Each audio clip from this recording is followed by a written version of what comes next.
Mon film a été invité, je ne suis pas un réalisateur femme, mais mon film parle des femmes. Mais il met en exergue les femmes pendant la lutte de libération nationale. Parce que la place des femmes était très importante pendant la guerre de libération.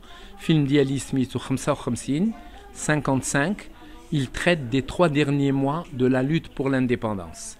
À partir du 30 juillet 1955, qui est l'Eid el-Kbir, le jour de l'Eid el-Kbir, qui est le 2e anniversaire de l'exil du sultan Mohammed bin Youssef.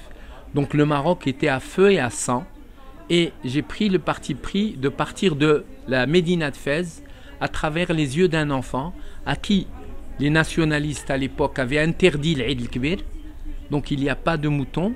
Donc lui, il était très triste. Tant que le roi et le sultan Mohammed bin Youssef étaient exilés, les nationalistes et le peuple marocain étaient en deuil.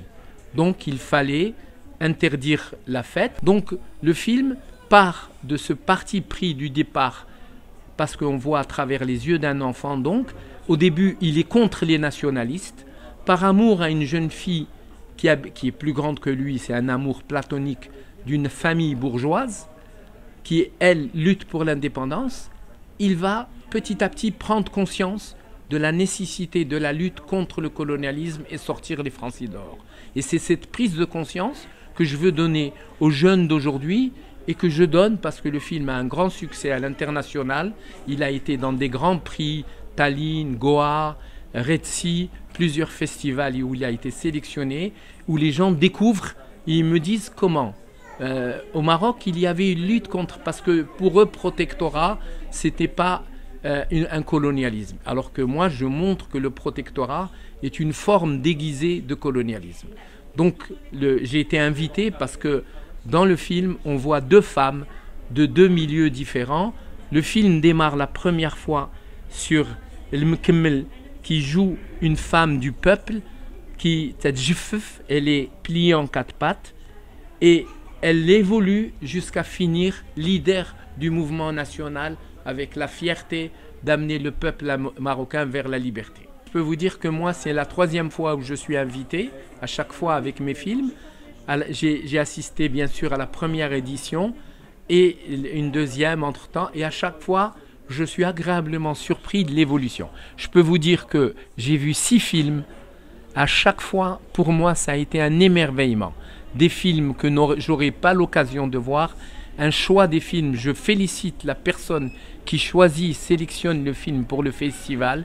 C'est des films importants. Et ça, c'est ce qu'on demande à un festival. La deuxième chose, c'est que les gens, le dialogue, le débat se font. Un festival est fait pour découvrir des films, des futurs talents, des jeunes talents, et aussi avoir un débat, un vrai débat profond. Ce n'est pas des gens qui sont négatifs, au contraire, c'est une construction. Les gens apportent quelque chose, et j'ai discuté avec beaucoup de réalisateurs étrangers qui sont heureux d'avoir des échanges avec les gens parce que c'est des débats constructifs. Ensuite, je voudrais dire un mot pour l'accueil, la direction et la SADI. Ça aussi, je trouve que c'est exceptionnel. On est dans un lieu que vous pouvez voir paradisiaque, et je pense qu'on ne peut pas demander plus à un festival. Alors d'autres projets, pour l'instant, j'ai un projet pour la télévision. C'est sur un homme qui a 2 femmes et la difficulté de pouvoir vivre pour essayer de dépasser cette histoire de bigamie.